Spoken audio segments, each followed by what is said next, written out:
Greetings, fellow travelers. Welcome on in. This is the RPG Cave, level 157.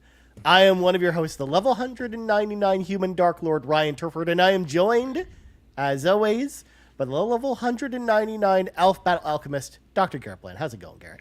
I'm doing good. I'm looking into the Fantasy Critic updates because we have a special bot, updating all of our games. Looks like the Until Dawn remake score is up 78.1. So there you go, 78.1 for Until Dawn remake. I think that's a fair score. Yeah, I've played a little of it, Garret, and I'll talk about it more on PlayStation Drive tomorrow. Mm-hmm. But I think it's a pretty good remake. I think they did a good job with it. I don't know if it's so I don't know if it's a good score, but is it was it $50 worth? Is it a separate SKU?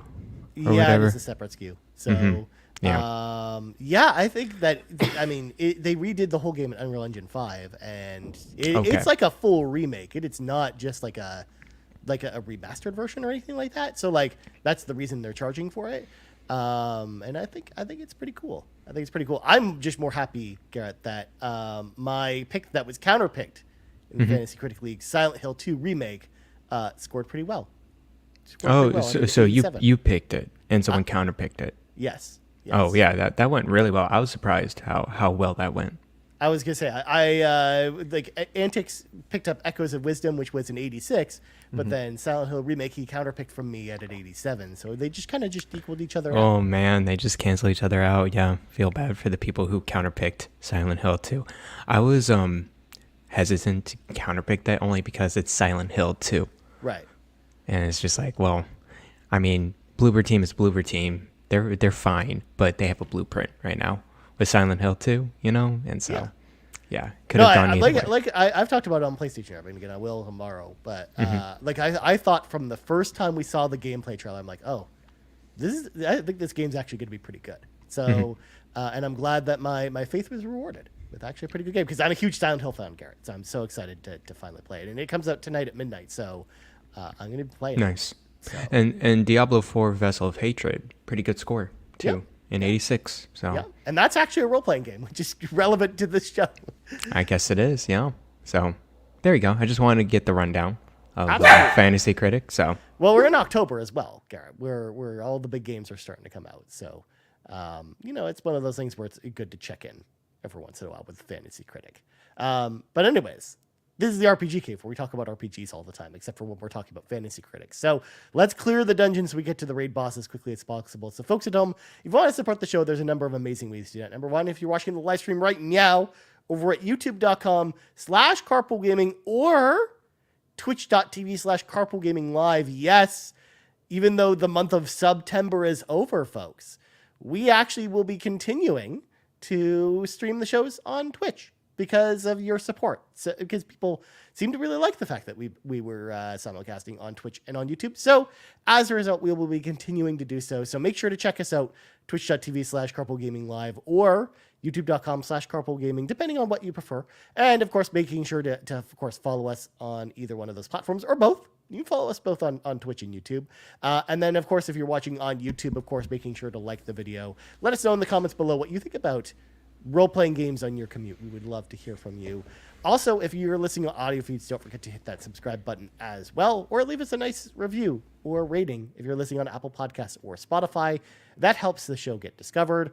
We also have patreon.com/carpoolgaming, where if you want one big podcast feed with the entire Carpool Gaming cinematic universe on it, head on over there. Just like TheDonRob did, is coming in at the gold membership tier. And a bunch of new free members this week. Hidecow Monkey, I think that's how you pronounce that. TJ and Josh Culture, all joining us as free members on that old Patreon. So if you're interested, head on over there, patreon.com/carpoolgaming. We've got a free trial to check out all of our content over there, including our newest editions this week. Of course, Fulia is up on Pants this week.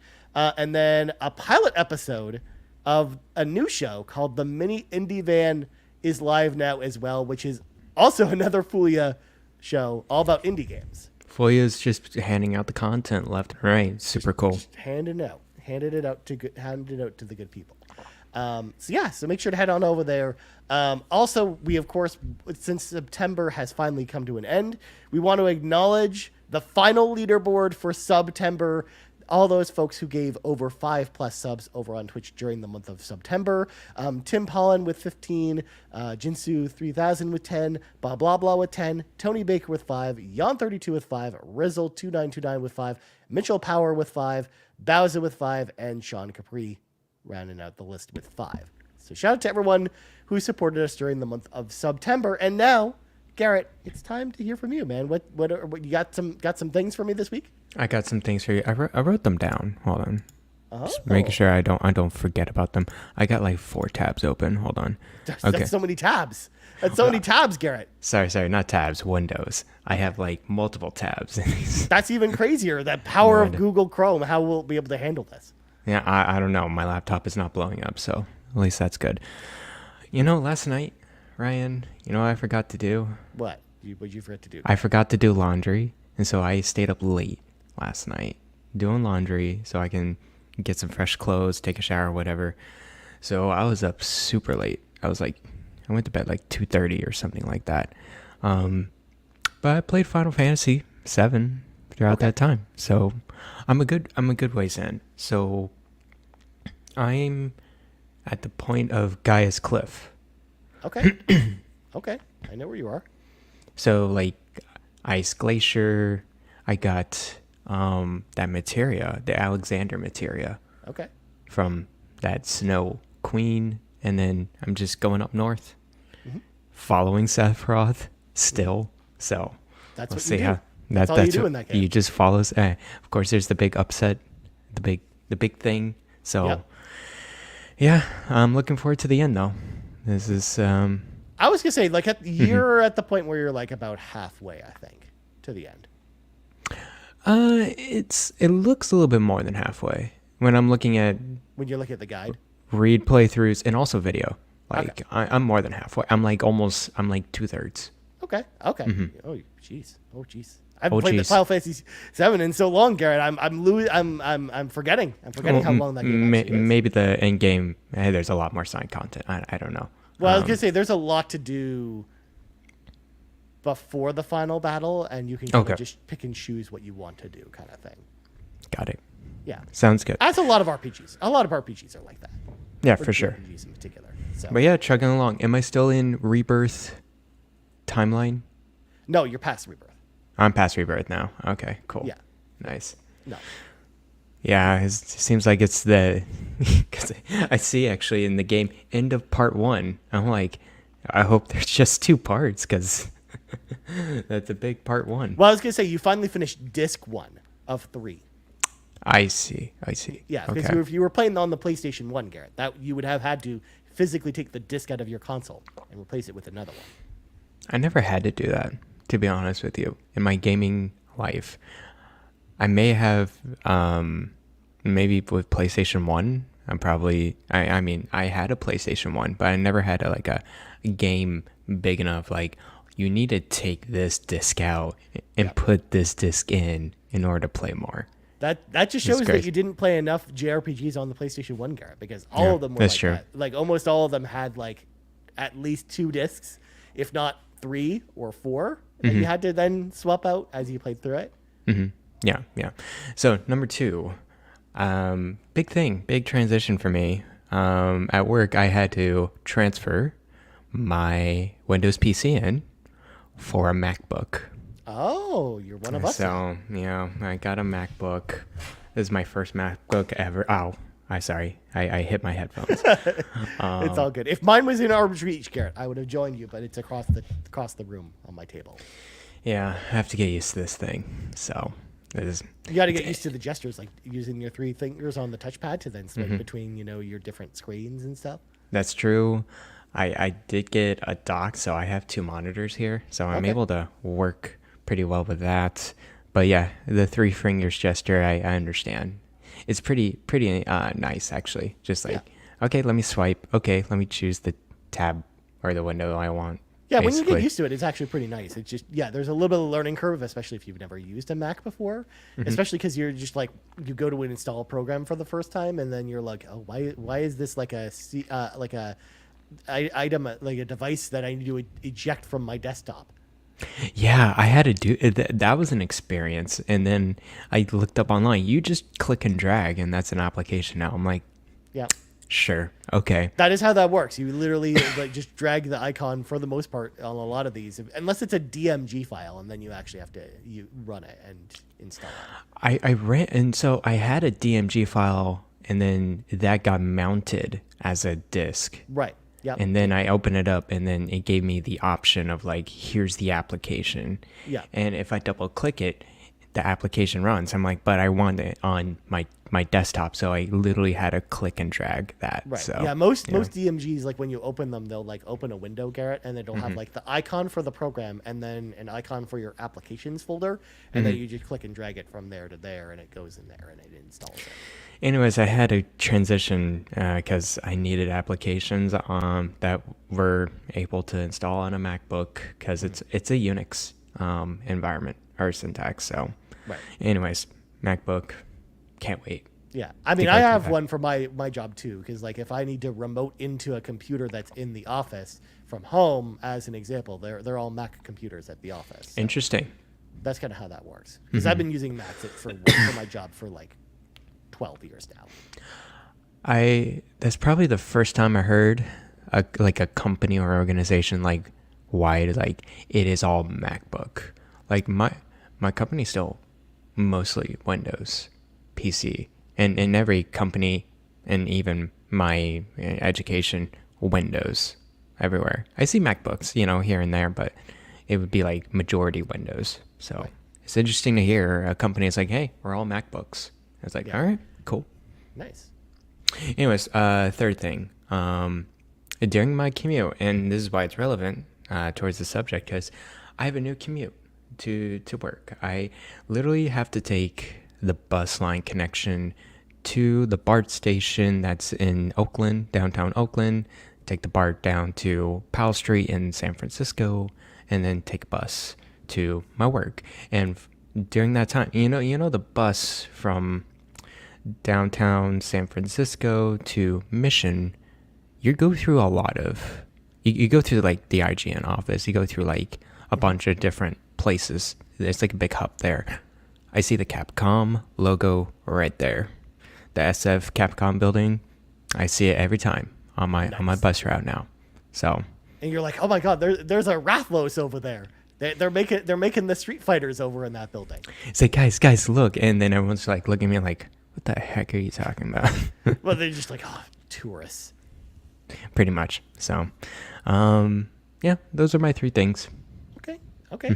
Very nice. Very nice. Well, Garrett, we should probably get into this. It's time to read from the secret text, because I think you gave us a good transition, Garrett, into Yes. our topic for today, which is, of course, we're going to talk about the best RPGs, or the RPGs that we recommend that you play on your commute.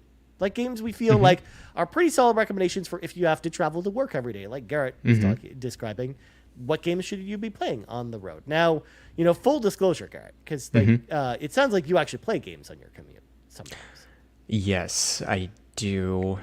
Sometimes I have to like focus and pay attention to like what I need to do. But actually, this past time commuting, I was playing some games on my Vita. So Okay. yeah, because I'm not someone who really plays games on my commute, even if I have a long commute. I've always found that just for whatever reason, I guess since I play so many games at home, I see. I just find when I'm on my commute, I'm usually listening to music or just kind of just staring out the window as things go. Like when I take a 2-hour train ride to go visit my parents, I'll usually have just be listening to Spotify the whole way there, as opposed to playing games, even though it's a 2-hour train ride. Wow, that's the first time I heard that from like a gamer in general. When I hear like if it's longer than, let's say, a 10-minute period, for me, I'm just like, okay, I need to bring a handheld or something so I can squeeze in some game time in that commute. So Yeah, that's Cool. the thing. It's one of those things where I don't know. I've just never been that person. I mean, I could, Garrett. I could be playing this copy of Inspector Gadget's Crazy Maze while on my commute, but I can't. It's tough to bring the PS1. You can't bring a CRT TV into a No, train, so. I mean I don't have the PS1 with the screen, of course. Oh right, the X screen or whatever it's called. No, so the PS1, Garrett, had like a proprietary Sony first-party screen Right. that you could just attach to the back of it, and it would just flip up. Oh, it's like a separate attachment. Interesting. Yeah, that it just attaches to your console. I wish I had that for the PS5. Can you imagine? I mean, imagine if the Portal was like powerful enough to actually play games on it, and then you could have like PS5 games on it. That would be cool. That would be great. Yeah. So we're gonna go through this. We're gonna talk about games we think you should be playing on your commute, and I think this is gonna be a fun topic. So, Garrett, would you like to go first or second? I'll go first. Okay. Because I have a good list here. Now, I don't want to kind of... I got like 5 bolded letters to just go through and really explain why these are good games for the commute. And then I have some honorable mentions. I really tried to kind of filter the criteria. I did not want an RPG that was super long, right? Like it's something like, oh, it has to be 60, 70 hours long. And then something that's really in-depth story-wise, because you're going into a commute, you're going back into a game, you just don't know. If you're playing 10 to 15 minutes at a time, you just don't, you don't want to be that invested into the story or like really understand every single aspect, because you need to fully enjoy those games separately or longer periods of time. So I really tried to filter all of that out. So I focused on shorter RPGs, but also indie RPGs and stuff like that. But let me go through my first one here. Number 1. Probably the most important one in my first commuter RPG. Probably. Well, it's not the first one, but one of the early ones. I put on Pokemon. Pokemon games in general, I would say, is probably the iconic, symbolic Game Boy RPG game that every kid kind of goes through. I specifically put out this version, Fire Red and Leaf Green, specifically because I think it's a very, very good remake of the first generation.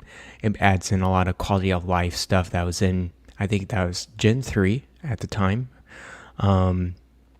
It also has, which I've never seen in any other Pokemon game, a rewind feature. Every time you go back into the game, it'll actually show you 5 or 6 actions that you did before to kind of remind you of like what you did in the previous play in that game.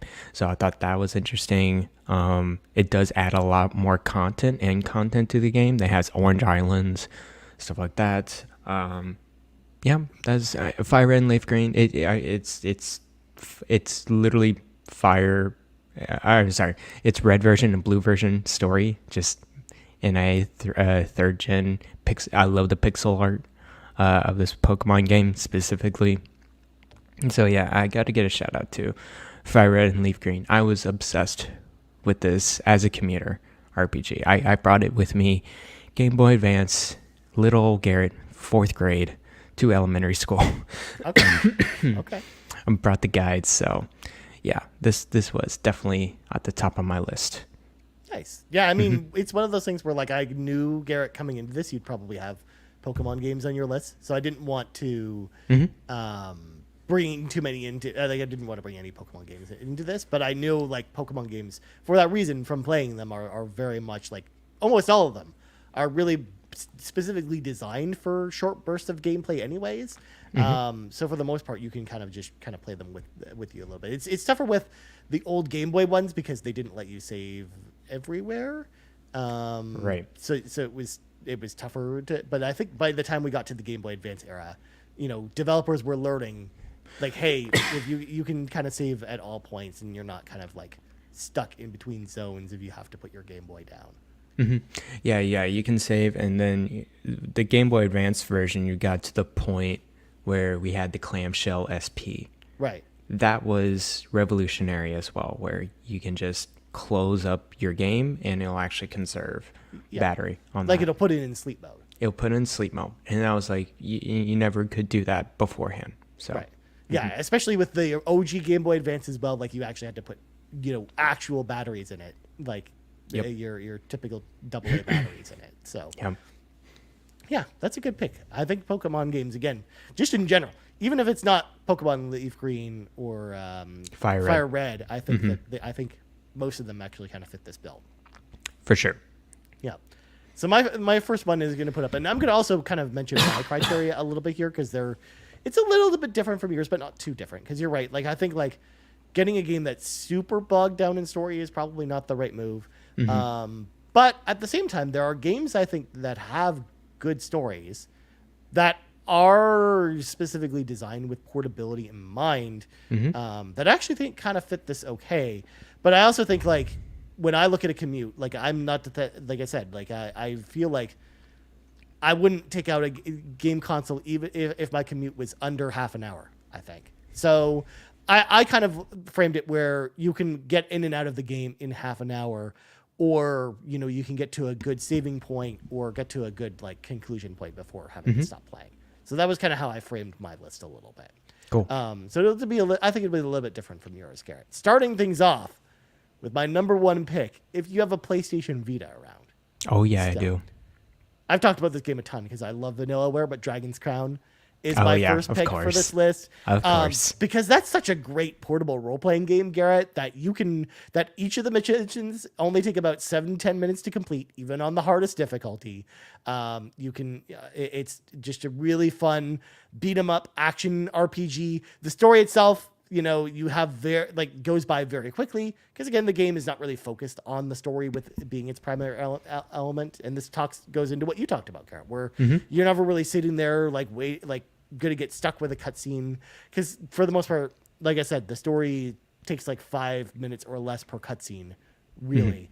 And there's barely any of them in it. Like, especially once you pass like kind of your initial playthrough of the first 9 levels, you never really run into the story again. So it's just a very good pick up and play, very much designed for portability in mind. Even though this game came out on PlayStation 3 and PlayStation 4, I feel like it was actually pretty much designed with the Vita in mind first before the other consoles, which is an interesting thing to think about. But yeah, so I think if you're going to bring a Vita game on the road with you, like I think it's tough to beat a game like Dragon's Crown, honestly, as far as being able to get, maybe a couple rounds in and then put it down and feel like you had like a fulfilling experience. Yeah, that's a very good one. Dragon's Crown, I played a good bit of it on Vita, and can confirm it is great. Commuter RPG. I don't know why, but I just, it's very hard for me with the little nub controls. Just a little harder than the full-on motion joystick controllers. But other than that, yeah, you're right. The story is pretty short, and you just kind of get into the dungeons pretty quickly. So, just there to have fun, and again, like one of the interesting things as well, if you play on the road, that differs from the normal version is like when you have the thief character who's part of your party that then goes and opens treasure chests, and you have to like click on the treasure chest for him to open. On the console, you have to use the right analog stick to kind of like almost like a mouse pointer to then click on the treasure chest to get him to open it, which is kind of annoying to do. But on the Vita, it's got a touchscreen. So you just tap on it and he just does it. So I do want to shout out other Vanillaware games on Vita. They're pretty good. I put Odin Sphere, Lift the Schreier, yeah, as an honorable mention. And I know Musu, whatever. Maramasa, that's it. Yeah. I played Odin Sphere a good bit on Vita. Very solid as well. Experience. Yeah, and I'm also going to throw in there, guy, and this was kind of in my honorable mentions too. But in another game I've talked about a lot, which is on Switch, is 13 Sentinels. Yeah, 13 Sentinels. Because that game as well, like, is, even though it's very heavily story based, it's basically broken up into like 10 to 15 minute chunks that then you kind of select from a chapter select screen. Or likewise, if you're doing kind of the battle sections, each of the battles has a specific timer on it, and that timer is the longest one in the game is 10 minutes. So that's another game where like it wasn't really designed with portability in mind because it was originally just a PlayStation 4 game. But with the Switch, it actually turns into a pretty good portable experience. Cool. That's awesome to hear. Even though it originally came out PlayStation 4. Yeah. It came to Switch a couple years back. A year after the release of the PS4 version. And I think that's actually like a really good Switch game. Is Unicorn Overlord a good commuter game? That's a little bit tougher because there's a lot of story in Unicorn Overlord, and it's not as short as other Vanillaware games. And some of the battles, Garrett, in Unicorn Overload can actually go on a fair bit. So you might get caught one or two times. I see. But it's also one of those things, too, where you're playing it on Switch. So you can always put your Switch into sleep mode in mid-battle and be okay. Yeah. Okay, cool. All right, so the next game I have on my list, well, it doesn't say it's an RPG, but I've played this game, and I am arguing it's an RPG, just like Ryan's arguing Zelda 2 is an RPG. So okay, there we go. I think about the Yu-Gi-Oh games a lot because it's a good.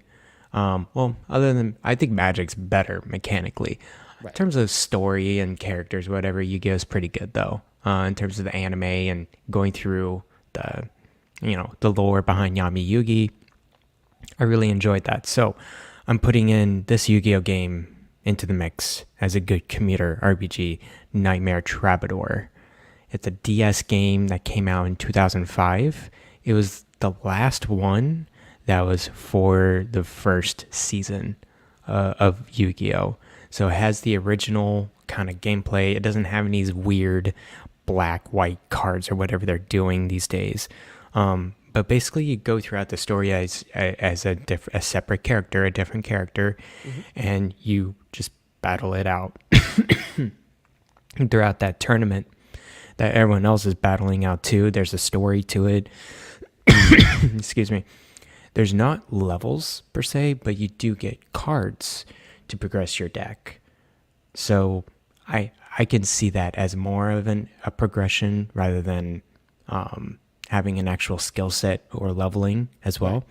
But, it's a Yu-Gi-Oh game. It has its own story, and you kind of just you can either go through the story or there's like so many different characters you face on the map. So that's not so dissimilar from the other Yu-Gi-Oh games as well, because we had a bunch of Yu-Gi-Oh games on the GBA that came before this that were also very similar, where like you would go on the map and you would explore the different map, the map itself of Battle City as it was called from the anime, and you would fight like different duelists along the way, and then kind of like progress your deck from there. Because it's almost like a deck building role playing game in a lot of ways, where it's almost like something like Slay the Spire or something like that. Yeah, exactly. I haven't actually played this one in particular though, because like I played like all the GBA Yu-Gi-Oh games, but I never played Nightmare Troubadour. But I should try it. I think that one's pretty cool just because it has 3D battling like animations and the monsters and everything. So you could see the monsters kind of lift up from the cards. It has actual animations for that, and then also is the latest of the first season, and they go really in depth with the lore and the characters and Yami Yugi, and then the upside down pyramid thing on all the separate villains and stuff like that. It does a pretty nice job with the story. And I was also like quickly Googling because Garrett, I don't know if you knew this, but they just announced earlier this year that they're doing a Yu-Gi-Oh! Early Days collection. Yes, they are. That's coming out soon. Of a bunch of old Yu-Gi-Oh! Games. I was like, oh, is this in here? And I'm like, no. It's a couple of the GBA games and then a couple Game Boy Color Yu-Gi-Oh! Games, but not this one. Yeah, I think this was a little too far ahead with what they were trying to capture for that Early Days collection. But I'm curious if they're ever going to go back to the Nightmare Troubadour because I think it was one of the more famous or more popular Yu-Gi-Oh! Games at the time. Yeah, and we've seen Nintendo DS games done on current platforms. And I feel like for the most part, like Konami and Capcom have a pretty good handle on how they should be done, because that Castlevania Dominus Collection, Garrett, did a great job with handling playing DS games on your big TV. And I felt the same way about the Capcom Mega Man ZX or Zero collection that came out that had a couple DS games in it as well. So we kind of use like your right analog stick or the touchpad or the touchscreen on the Switch to then do all the touch stuff from the DS. Yeah. Cool. So, yeah, that's interesting. I'm glad that you actually brought a Yu-Gi-Oh game into this, Garrett, because I think those games are greght. And we just don't talk about them enough, I think. One could argue they're not RPGs, but I think they're close enough. Well, there's a lot of other things that are missing. Like you don't have stats and other you really don't. And stuff. You just deck build, but at the same time you're progressing through a story with card battling, and card battling is kind of its own set of stats and strategy for sure. Yeah. Okay. I get what you're putting up there. But next up, I'm gonna make a Ryan Turford contribution to this list, Garrett, because of course the most portable console of all time, Garrett, the Sega Game Gear, has a spot on my list, and Garrett already is just like, what is going on here? Oh no.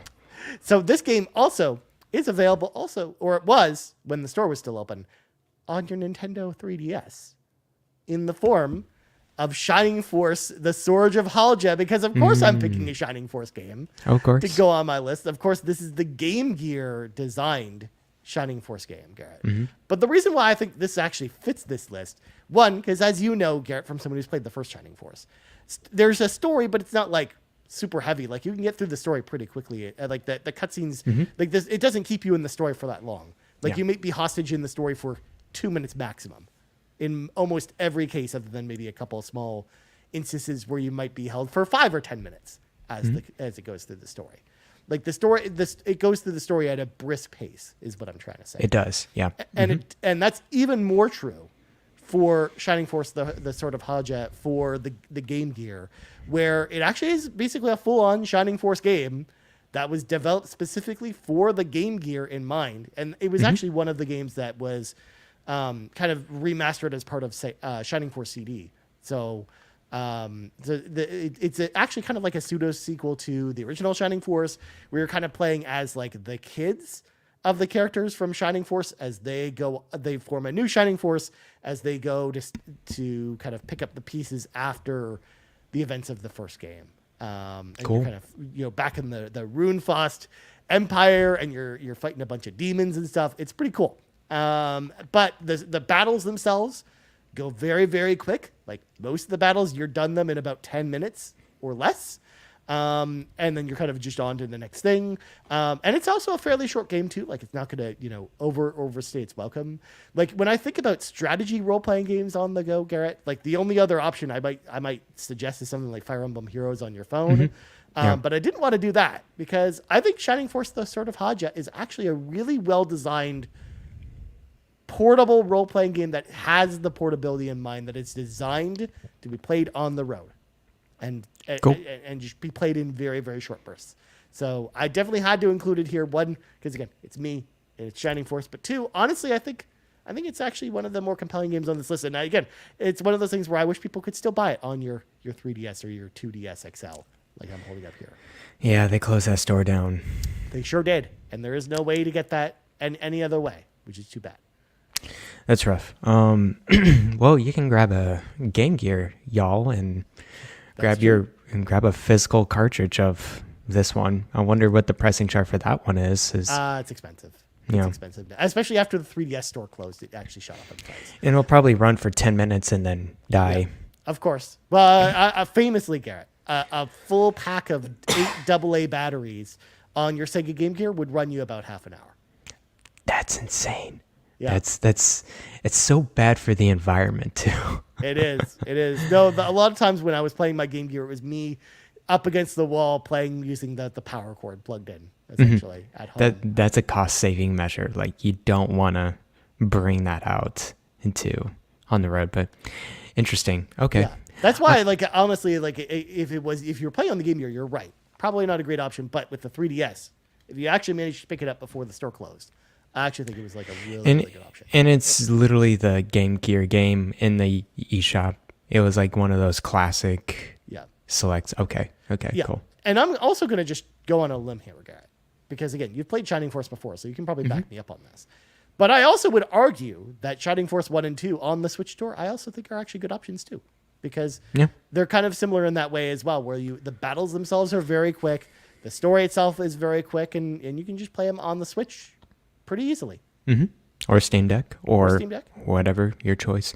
Yeah, no, I totally agree with that. I think Shining Force does have a faster pace than Fire Emblem games, which I enjoy. It would be tougher to throw Fire Emblem on a list like this because there's so much ancillary stuff to do, or like some of the story sequences in Fire Emblem, like you were sitting there for 20 minutes clicking through dialogue, right? Whereas that just pretty doesn't much happen in Shining Force. There's a lot of dialogue in Fire Emblem that you have to. I mean, you don't really need to pay attention to a lot of that character babble, but yeah, definitely story-wise, there's a lot going on with Fire Emblem. But if you're playing like a main story mission in Fire Emblem, not only does the mission take you like 10 to 15 minutes to get through, but then you have like 10 or 15 minutes of dialogue on each side of the battle to read through. So like at that point, for one battle, you're basically invested for half an hour. Pretty much, yeah. Totally agree. So I'm glad you brought in a Shining Force game, or at least a strategy RPG, into the fold. I know the Langrisser games are pretty fast paced as well, and the mastered or remake of that Langrisser is 1 and 2. Yeah, 1 and 2 is out on Switch and other platforms as well. So yeah, the one thing I will say about those games though is that they are strategy role-playing games that have a ton of units on screen. So some battles can take 15 to 20 minutes to do, especially the later ones. So you're running up against the clock on some of that stuff a little bit. But it's definitely you're right. It's quicker paced than something like Fire Emblem is too. All right, speaking of strategy RPGs, I got to put this one out. This is a longer RPG, but that's just because of the nature of strategy RPGs in general. I'm putting out Wargroove, and now you can do Wargroove 1 and 2. They're pretty much 2 is an addition of 1, more or less. I played through a little bit of 2. It's like, yeah, it's pretty much the same thing. So, spiritual successor to Advance Wars. I'm sure everyone knows what that series kind of entails too. You kind of go through these kind of, chessboard-like grid-based strategy games where you have a set amount of soldiers, and you're just trying to defeat the enemy on the other side. There's a lot of things you could do to kind of make it fast-paced. You can skip the cutscenes. You can make it 3 or 4 times faster if you want, stuff like that. But you go throughout this strategy basically taking over certain buildings to making sure that you can heal your units, but also taking over barracks and other type of military buildings to build units. And there's like air units and land units and stuff like that, and they all have their advantages and disadvantages. I really like Wargroove just because you really have to just sit down and just think. It's like a puzzle. It's more or less like a puzzle. It's not fast or brisk like a Shining Force game because they're story-based characters. Wargroove is like expendable. It's like, okay, you're going through this game, making sure what's your strategy. Are you building more units in a certain type so you can defeat the enemy? And then the commander units have certain special unique abilities as well. Great animation, great pixel art. Wargroove 1 will take you about 60 to 70 hours to complete, but at the same time, you can just literally stop at any point and just close it up and just open it the next time and just figure out where you are and go from there. It's not like you're really invested in real time with this game. So I got a shout out to Wargroove 1 and 2, currently on sale on Steam. And Wargroove 2 is on Game Pass. That was a nice treat to see. So, well, I was gonna say you can play it on the go using your mobile phone, Garrett. You can play using your phone and play Wargroove 2 on Game Pass. That's the type of game that's like probably totally fine for Xbox game streaming. I wonder, is it can it play on phone like touchscreen capable?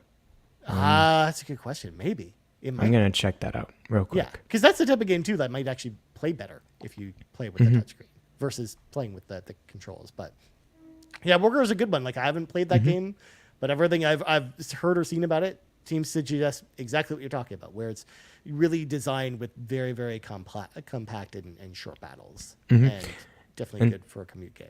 And the multiplayer, got it. Okay, hold on.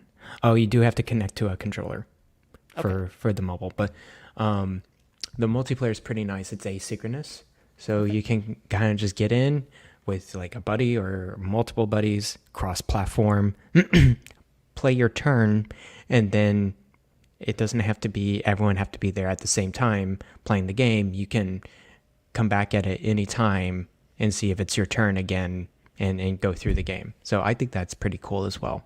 Okay. There's also a level creator mode, which is very versatile. You can it's like RPG Maker, but it's like for Advance Wars. You build the maps, you build the NPCs, you build the cutscenes. It goes really in depth. And then you can download other content created maps and scenarios as well in the game. So there's a lot of replay value to it, and it's a very solid strategy RPG experience, very similar to Advance Wars. Nice. That's a good call on Worker, Garrett. Well, next one for me was a game on the PlayStation Portable. So it was specifically designed with portability in mind. That is now on PC and also on the Vita if you want to play it on Vita as well. If you still got one of those lying around. God, I have so many Vita games today, Garrett. This game we talked about a very long time ago because we did an episode once, Garrett, which was our half hour. Sorry, my camera died. It's okay. Yeah, so we did an episode about our favorite, or not our favorite, the shortest role-playing games of all time. And this was one of the games that was on the list. This game, of course, being Half Minute Hero Super Mega Neo Climax Ultimate Boy Edition. That's the full name if you're playing on PC. But this game itself, very, very short, Garrett. It is 8 hours long for just the main campaign. That's pretty good. If you play the game itself, Garrett, each battle itself takes you 30 seconds in order to get through. Because it's Half Minute Hero, where you have to beat the game you have to beat each battle in 30 minutes. And you're kind of like you are the Half Minute Hero, Garrett. You have to get through the game very, very quickly. So you're going through these battles. It's almost like a traditional Final Fantasy game where it's turn-based, and you're just trying to get to the final boss as quickly as possible before the world ends in 30 seconds, essentially. Wow. So it's like these like really, really bite-sized challenges, Garrett, that when you combine them all together, like you're kind of leveling up your character as you go, and you're progressing like a traditional role-playing game. But it's basically trying to emulate a full RPG experience in 30 seconds. And I think it's actually like a really unique game and super cool. So cool. Half Minute Hero, I think, is a good choice for a list like this. And for sure. Definitely it's a really, really good commute game. If you got a Steam Deck, if you've got a Vita, I think it's actually a really, really good choice. Also, update for users who are watching us on YouTube. I don't know if my camera's going to turn back on. So, oh my gosh, y'all will just have to stare at Garrett's face as we continue to record the show, and I will look into this after the show is over. Sounds good. Half Minute Hero. I know you mentioned this a couple times, man, but 30 seconds.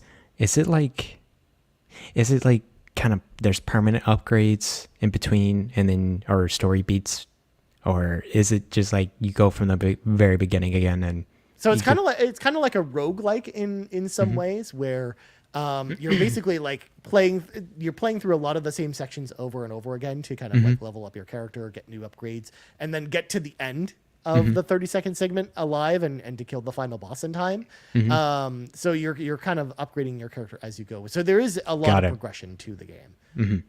It's not just a million 30-second chunks to get to the end of the game there. But, cool.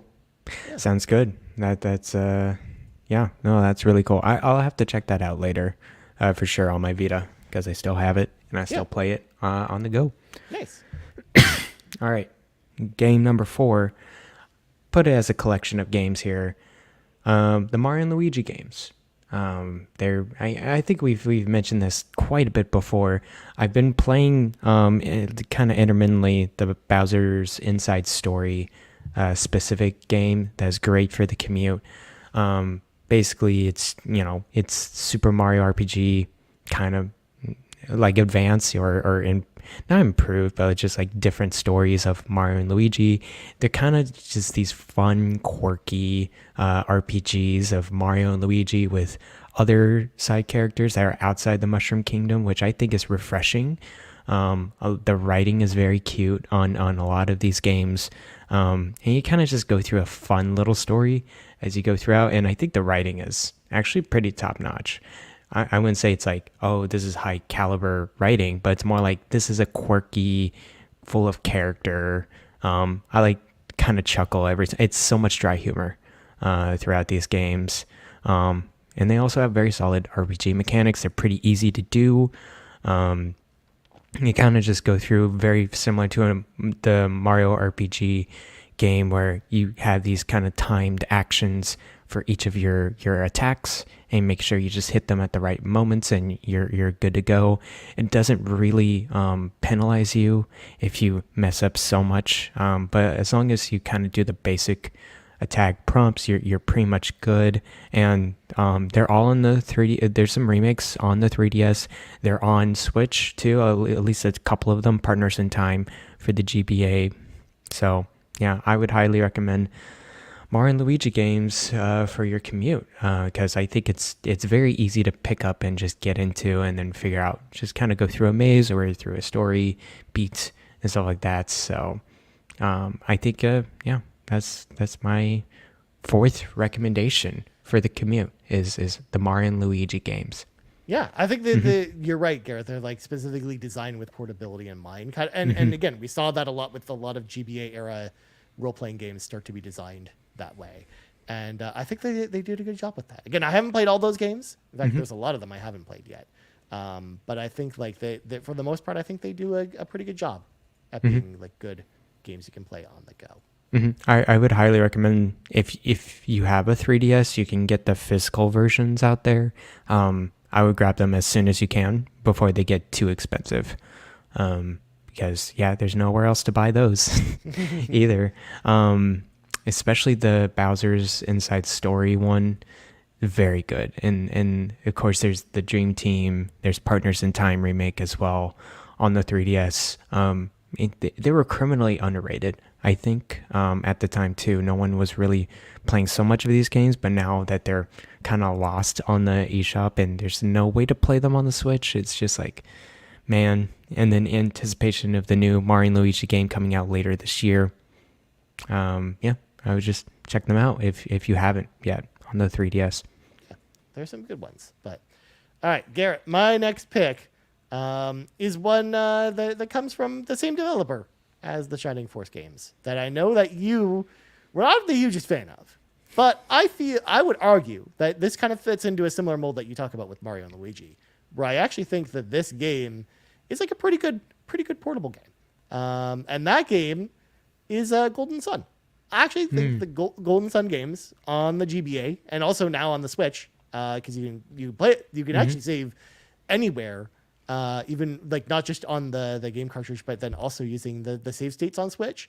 I actually think that they're both really, really good portable games. Yes, they're kind of story heavy, which kind of goes against a little bit of your criteria, but the story for the most part is similar to Shining Force, is like over fairly quickly. Like you're not trapped in the story that often for more than like 5 minutes or so, because for the most part it'll have some dialogue and then have you go do something and then have more dialogue, but there's always kind of like a pause in between when that happens. So a lot of times you're not kind of like stuck in a situation where you can't save or you can't get out of it. So I think like Golden Sun, I think, is a good portable option that, again, similar to your Mario and Luigi example, Garrett, I think was like designed with the portability in mind and designed in a good way for for people to be able to commute with it. And of course, it was designed fully to take advantage of the fact that you would have a SP where you just close your clamshell and then just put the game on suspend that way. So. I do like the pacing of Golden Sun in general. I just didn't. I guess I just didn't care about the story so much, and I think that's more of just. I don't know, just like going through the pacing of that. But yeah, Golden Sun 1 and 2, they're both on Switch. And as Ryan mentioned, you can save pretty much anywhere you want, which is fantastic. But yeah, in terms of just the battling and the turn-based pacing of it, pretty brisk compared to a typical, turn-based Final Fantasy game or something like that. So yeah, good call. Yeah, I think that's a really, really good example. And again, like this is something that qualifies, I think, with a lot of GBA era role-playing games that I think a lot of them, they really were like I mentioned, trying to design the game around people's schedule or knowing that people will be playing these in short bursts. And there's a Garret inside the Golden Sun story. So of course, but its name's spelt wrong. It's the weirdest one. 1 R and 1 T. No one spells their name like that. And if one of you has a Garret that spelled their name just like that, reach out to me, DM me, please, because I've never seen that before. Of course, the common one is 2 R's and 2 T's, but I've also seen 1 R and 2 T's. Mine is 2 R's and 1 T, but 1 R and 1 T is just like blasphemy. I think it's like, yeah, we don't want to put an extra character. At the end for this one. So they have to make the name fit within the life bar, of course, exactly along the top. It's got to be able to fit, so they don't want to have names that are too long, I guess. Exactly. All right. This is my last pick number 5. I've only got one more too. And I played this a lot on Vita as well. And it's a rogue RPG, Rogue Legacy. I really enjoyed going through this game on my commute during college. I kind of just like brought the Vita with me. It's like, okay, do I have something in between classes? Great. I'm going to play like a 10-15 minute burst of a run through. For people who don't know, Rogue Legacy is a rogue-like RPG where you play as this knight, and then you have this kind of procedurally generated stages of a castle that you kind of go through and like beat all the bosses. And of course, the objective of the game is beat all the bosses in one run. But as you die, during your run, all the previous traits can be transferred over, and you get it's basically descendants, like ancestors. So each knight has a different quirk. For each run. So like, let's say the next run, okay, they're colorblind, so it's a colorblind scale in the game, or they're super small, so now that you're super small, you have a much smaller health bar or higher damage to you, but you're very fast and nimble. So it was a very interesting RPG that lend itself of creativity, refreshing each run, and then also you get permanent upgrades as you go throughout your run through. So Rogue Legacy on the Vita was very special. I still highly recommend it. Of course, Rogue Legacy 2 is out as well. I think it's on Switch now. I believe so, but it is definitely on Steam. And I heard that's very good as well. Excuse me. But yeah, anyways, Rogue Legacy, very fun. Good pick. Pick. And yeah, that's one that people, I remember people being really excited when that sequel for Rogue Legacy was coming out. So I think that's a good one. I think that's a good portable role-playing game. For sure. Yeah. All right. My final one actually is on the thumbnail, and it ties into a Naga Chaka question. But I'll get into that in a second, because my last one, Garret, was a PSP game that got remade pretty recently for the Switch and PC, because unfortunately, if you want to play it you can't play it on Vita because they never released this game digitally for whatever reason on the Vita store. So you have to either pull out your PSP or play the new one, because the new version is actually pretty good. But Crisis Core, Final Fantasy VII Reunion, or the original version, I think is a fantastic portable role-playing game. And now you might be thinking to yourself, Ryan, Final Fantasy VII, portably on a commute. Like there's no way there's so much story in this game. There's no way that this is going to be a good commuting game. But this game is actually pretty good on your commute because it was really designed with portability in mind, where a lot of the game actually is not story-based sections, but it's you going off on side missions because you're playing as Zach, who is a member of Soldier, and he is going about and doing like different missions for Shinra essentially, and you get rated on those missions and stuff, and you have to do a bunch of them in order to progress through the story anyways, and all of them are designed to be played in like 2 to 3 minute bursts essentially, so you can play through them like if you're on a commute for 15 minutes, you can play through 7 of them, get a bunch of progress done for your character, and then kind of put your game down, and then come back later for when you really want to do like the story stuff. You have a little bit more time. But even then, like the story stuff, similar to what I talked about with Shining Force, it doesn't keep you held captive in the way that a lot of their Final Fantasy games do, where it's like it's not too overly talky. Yes, there are some, like with the Reunion version, they did flesh some stuff out, so they did increase the length of some elements, so it is a little bit less user friendly than the PSP version, but I think this is actually a really, really solid game for a commute. I think it's a game that you will play for 15 minutes and feel like you got a lot out of it, and then you just put it down and come back to it when you're ready to play it again. And the story itself is not that long either. Like it's not a super long game or anything like that. And I think it's a pretty fun game. Like the story is great. The combat's really fun. It's an action role-playing game. And it's got this roulette system, which is kind of cool. So, I think Crisis Core Final Fantasy VII, I think it's a good portable game for your commute to work. And you can play the Reunion on Switch. Yeah, or Steam Deck. Steam Deck. Cool. Yeah, that's good to know. Now, would you say you have to play Final Fantasy VII and 7 Remake before? Not 7 Remake. Okay.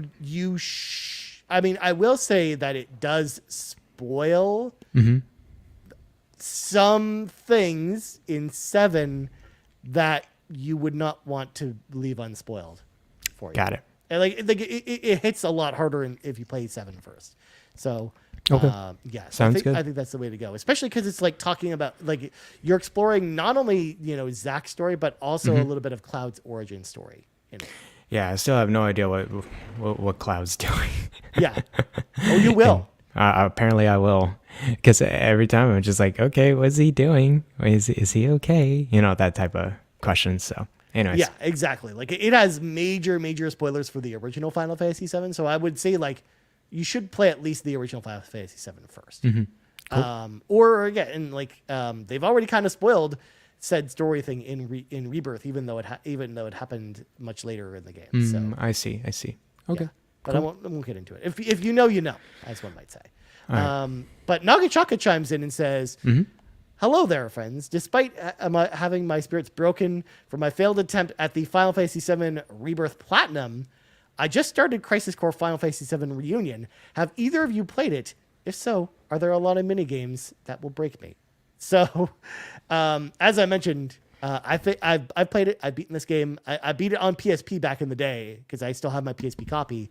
But then I also played the Reunion version and also beat that too. And I think it's a lot of fun, as we talked about here.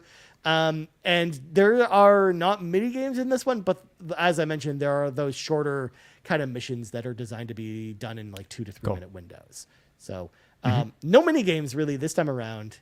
Nagachaka. Thank goodness. I just did the snowboarding game and I was about to just throw my Switch across the room. Oh, come on. It's so stupid. It's such a stupid mini game. I hate it. Garrett, I hate it so much. Can I give you a mild spoiler about the snowboarding mini game? Sure, you can go ahead. Yeah. It comes back at the Golden Saucer, and you then can go and grind for GP at the Golden Saucer using the snowboarding mini game. I'm not going back to the Golden Saucer. That was probably my worst. Like I just don't want to even come close to that place. But Gareth, the music. My head's pounding. Oh my god. I hate that place so much. It's anyways, we'll discuss during our review. Anyways, I have a visitor right here, my little puppy. on the couch. Aw, he's so cute. He's so well behaved today too. Yeah. She loves to interact. So, well, she was laying down a little bit.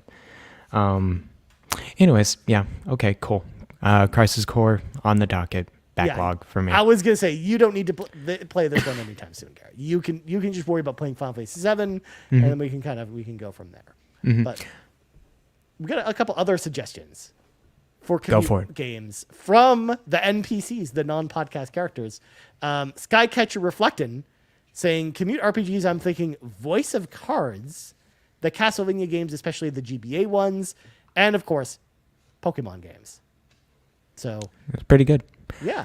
Yeah, I was thinking of the Voice of Card games. I played the demo on one of them, and they're very short, bite-sized games. That it's not really a card game. It's an RPG in a card format, which I think is pretty unique storytelling wise and going through the game. So, but I know there's like 3 or 4 of them that are bite-sized. Yeah, there's a trilogy. There's a trilogy. Yeah, and you buy them as like the trilogy pack now on the Switch or the PC now. Yeah, looks pretty cool. I actually haven't played the Castlevania games so much. I would be interested to play the GBA ones for sure. They're more Metroidvania games. Yeah, because they're again Metroidvania. The Vania is in the title there, Garrett. And right. These games were kind of where that stemmed from. Where again you're going around a castle, you're getting upgrades that then get you into new areas. But then but it is kind of like an RPG in a way where you're leveling up your character, whether you're playing as Alucard or any of the myriad of other characters you play in the other Castlevania Metroidvania games. You've also got different equipment, like you're equipping your different armor and swords and stuff like that. Like so it is like an RPG in ways, but they're like more. They're kind of like a good blend of Metroid, the classic 2D Metroid games, and also like action RPGs. For sure. Cool. Yeah. And then last pick comes to us from Buggy, who says the Android ports of old Dragon Quest games on your phones. They're arguably some of the best versions of the games. They're on your phone, so no extra devices to carry. And the control scheme works wonderfully with one hand, which you can adjust on the fly to left or right-handedness. So you can play, for example, if you're standing on the subway/bus and are holding onto the bar. That's a good consideration. That's a very good consideration. I often think about one-handed games that I can play. The Miu Mini, which is a handheld mini emulation game or emulation kind of box, is pretty good for that as well. But yeah, anything that can be ported to phone, you can play one-handed. That's pretty solid for a commuter experience. Yep. And so those are all the games we would recommend on your commute to work. I think we came up with a good list. Okay. Between us and the NPCs. I think there's a good list of games there for people to play. For sure. Yeah.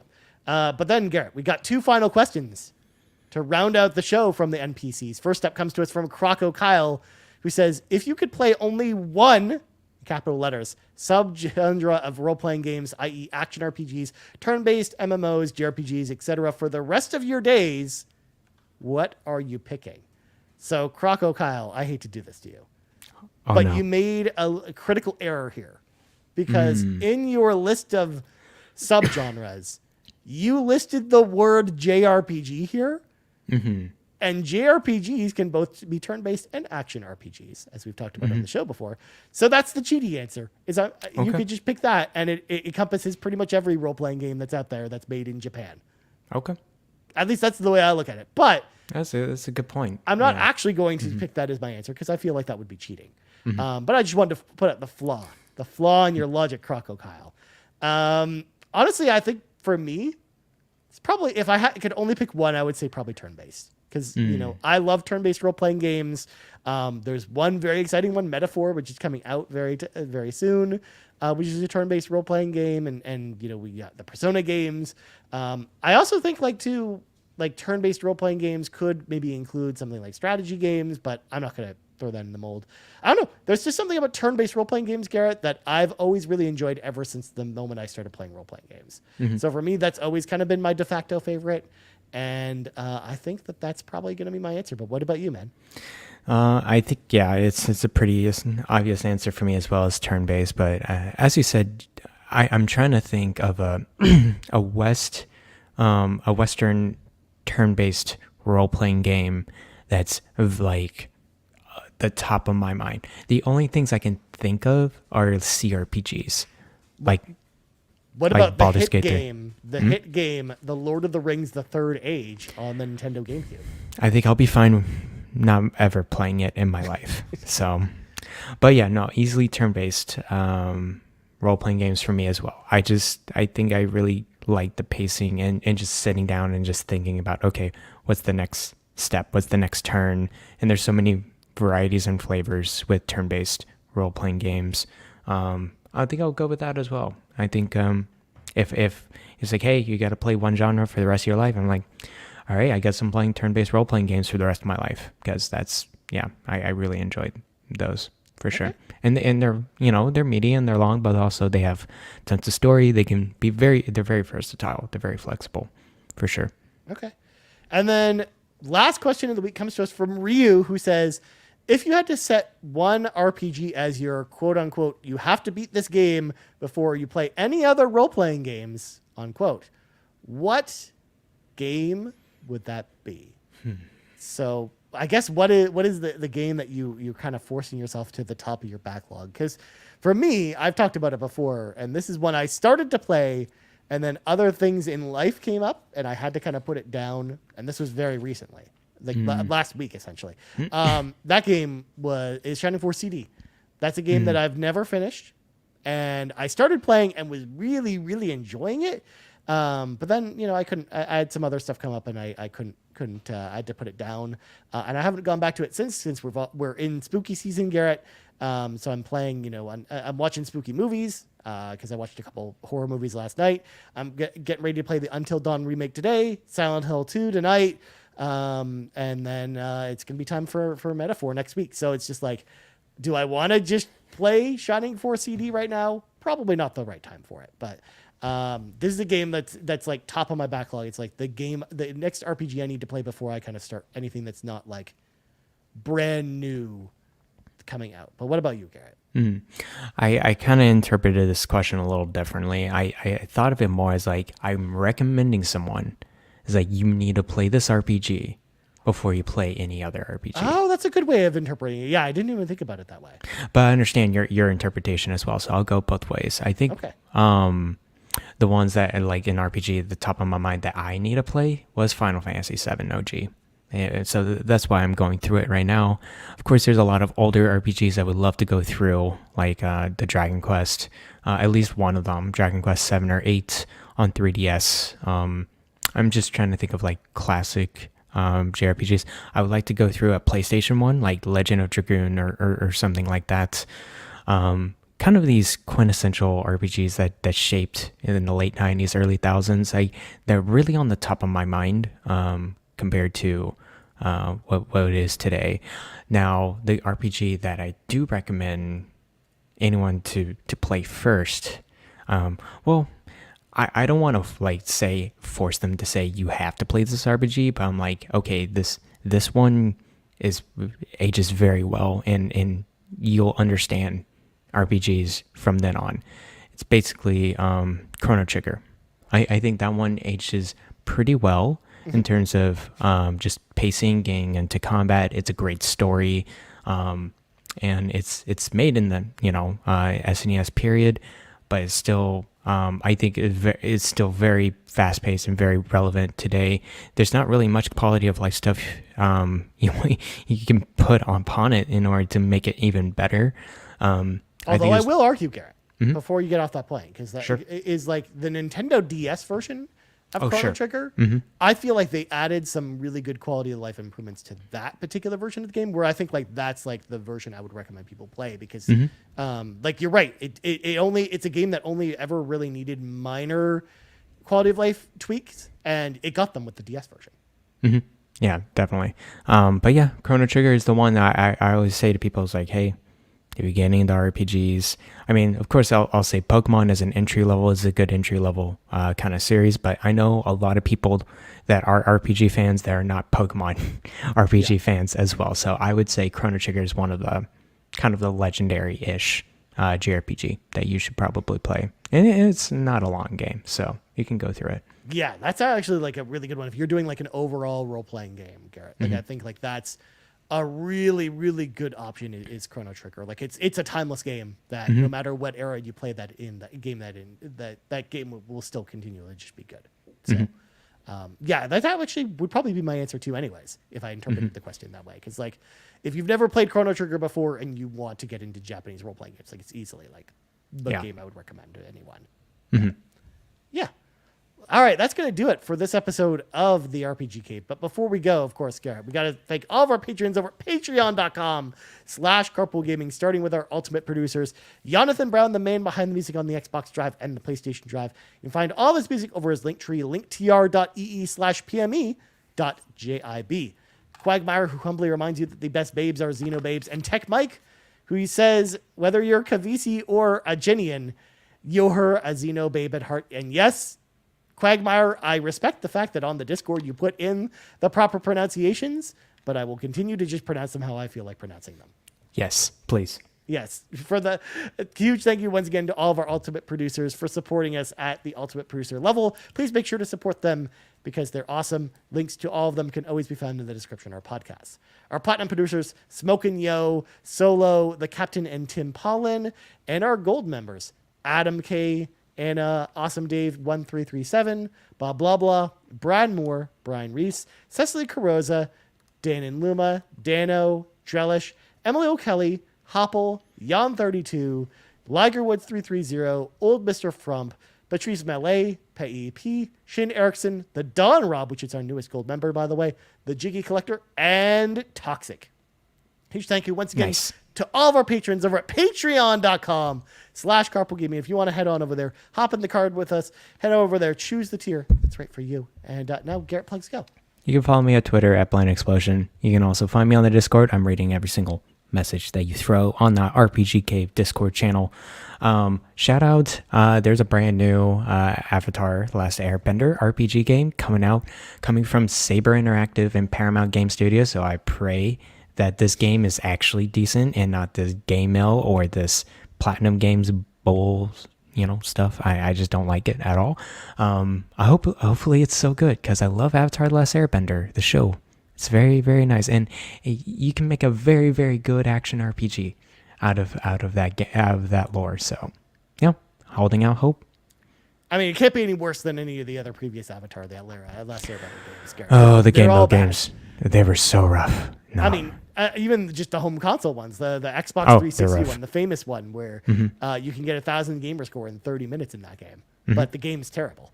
It's so bad. So yeah. Hopefully this is a good one. As for me, you can always find me on Twitter, aka X, at Ryan Turford. You can also find us on X at Carpool Gaming, right here, youtube.com/Carpool Gaming or twitch.tv/Carpool Gaming, live and podcast services around the globe. So for Garrett Bland, I'm Ryan Turford. This has been the 157th level of the RPG Cave, and we're out. Bye-bye.